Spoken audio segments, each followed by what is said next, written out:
All right, so here we are on week 3 projections, week 3 analysis.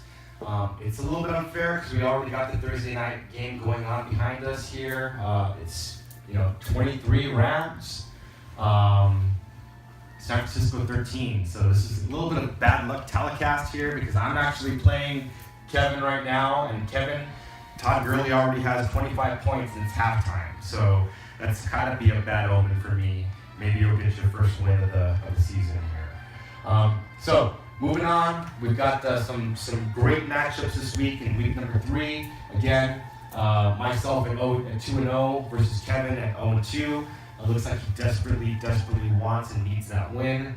And Todd Gurley coming through, 25 points already. Wow. You got Robert at 0-2 versus Joaquin at 0-2. So one of these teams is going to walk away with an 0-3 record. The other one's going to walk away with a 1-2 record. Who wants it more? Robert, Joaquin? Then you got Casey versus Lex Swagger. So this must be the smokeout bowl over here, okay? Casey's at 1-1. Lex is enjoying his best start in many years. So we'll see. Either they're going to walk away with even records, or Lex is going to go to 3-0 and Casey's going to drop to 1-2. Another interesting matchup. So we got Evelyn versus Matthew, Rest of Bitch Face versus Fight Out Battle Cat. Evelyn's trying to pull up to 2-1 and trying to knock Matthew down to 2-1. We'll see how that shakes out, but already preliminarily, Matthew's got 17 points off of this San Francisco Ram game.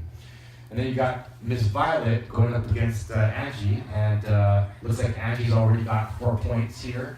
Violet is at 0-2, Angie's at 1-1, so this could go either way. If Violet pulls off the upset against last year's champ, then she'll drop to 1-2, and Violet will be 1-2 as well. So we'll see how that shakes out. And then, last but not least, we got Ralph with his powerhouse team at 2-0, facing off against Justin at 1-1. These are great matchups. So let's take a look real quick, see what's going on here with the Kevin and Gabriel matchup. Again, Todd Gurley at 25 points. Big Ben versus Tom Brady. And Tom Brady's going up against a good Houston defense. Ben's going up against a horrendous Chicago defense, but Chicago's playing at home. Running back battle-wise, he's already got a leg up with Todd Gurley with 25 points. Hopefully, Melvin Gordon's been performing very well. Dalvin Cook had a bad week last week. So the running back battle could be a wash.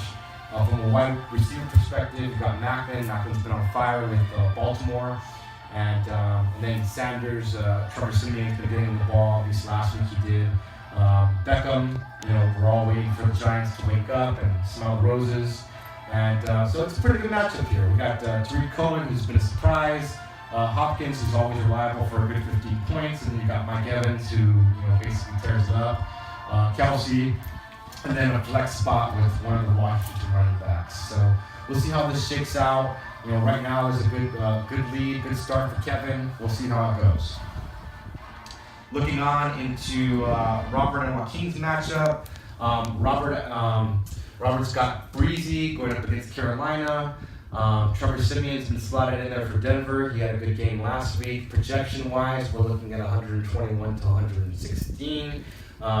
Kyle Juszczyk has already got 4 points for San Francisco, so they haven't really utilized him in the first 2 weeks. So it's a little bit odd, but hey, you know what? Maybe he produces. So we've got Lynch, Rodgers, and Diggs versus a combination of Chris Johnson, Kyle Juszczyk, and Michael Crabtree. Brandon Cooks, Demaryius Thomas, Michael Thomas, T.Y. Hilton. All very good matchups, and I think the projections are right here. I think this is going to end up being a dogfight. So good luck to both of you fellas. Let's take a look at Casey versus Lewis or Lex here. Projections have them pretty even as well, with Casey showing at 130 and Lewis showing at 127. But then Lewis has got an empty bench slot here for his defense special teams. So you add 10 points to that, and that puts him at a projection of 137 versus Casey's 130. Now, right now at the half, she's got Pierre Garçon going for San Francisco. He's already got 9 points at the half. If he continues on that pace, then he could end up with 18 points. So this is an interesting matchup. You got Cam Newton slotted. I'm sure she's going to have to make a decision between Cam and Phillip Rivers. But New Orleans defense sucks, so I'm sure she's going to slot him. Kirk Cousins has been he's been okay, going up against a decent Oakland defense. Running back situation: Lamar Miller starting, Isaiah Crowell, and Mike Gillespie versus Giovanni Bernard, Ezekiel Elliott, and then Deshaun Jackson in that wide receiver running back role. I think it's all dependent upon whether or not Cincinnati can get their shit together. Dalton's been playing pretty horrible, so AJ Green hasn't had good success. But with the injury to Greg Olsen, Kelvin Benjamin's going to step it up, as well as Ralph Gronkowski, and then Jordan Reed's always a sure thing. So taking a look at that versus Julio Jones and Tevin Coleman combination for Atlanta, I think this can go either way, and projection-wise, we're going to see how it shakes out. Again, another juicy matchup.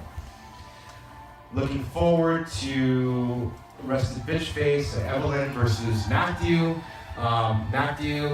He slotted Sammy Watkins in for the Rams. He's already got 5 points. So we'll see how that develops over the course of the second half. Rams defense has been good for 13 points so far on San Francisco. Quarterback battle, I think neutralizes each other. You got Stafford versus Matt Ryan. DeMarco Murray didn't do a whole lot last week, but he'll probably try to get back on track versus Seattle D. You can run on them. Buck Allen had a big breakout game. Matt took him off the waiver wire, and he delivered big time last week.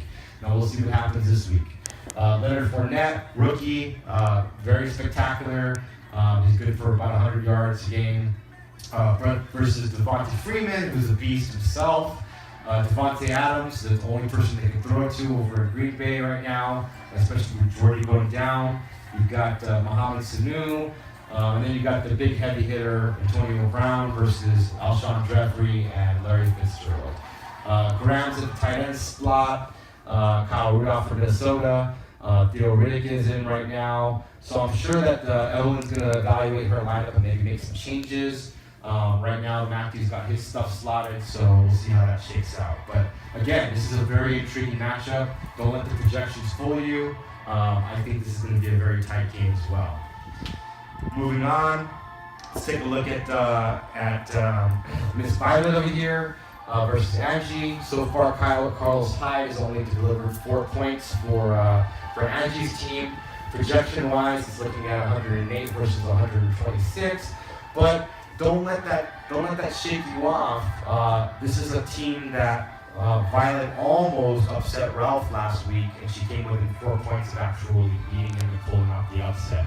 So here, we got Derek Carr, who's been playing spectacular, versus Aaron Rodgers. It's always, you never know. Rodgers is always going to deliver, typically, you hope, but no Jordy Nelson. We'll see how that shakes out. This is the running back situation that's a little, that throws Violet's team off. She's got both Arizona running backs in there, and I understand, so hopefully there'll be some production there. But Le'Veon Bell's a beast. Martavis Bryant's a beast. Terrell Pryor hasn't really shown his stuff yet.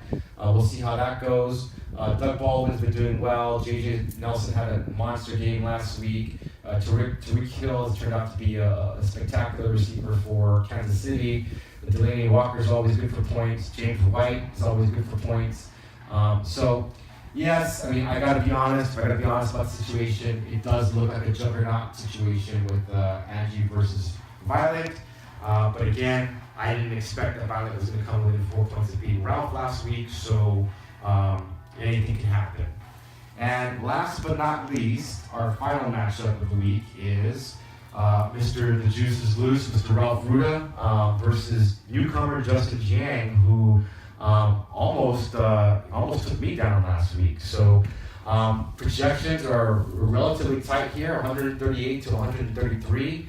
And there's a reason for that. You got, Carson Palmer, who's been doing okay, versus Russell Wilson, who's also been doing okay. From a running back perspective, Frank Gore found his footing last week.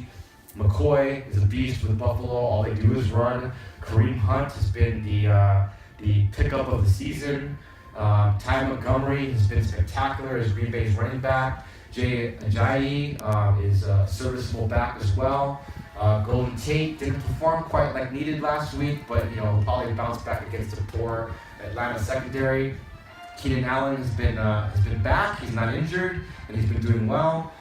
Jordy Nelson, we're not really sure if he's going to play or not, but I'm sure there's people on the bench there in case he doesn't. Amari Cooper's been great, although Crabtree's been eating into those touches. Des Bryant has been good as well. Jack Doyle, when Luck comes back, I'm sure he's going to be great. Jared Cook, serviceable tight end for Oakland.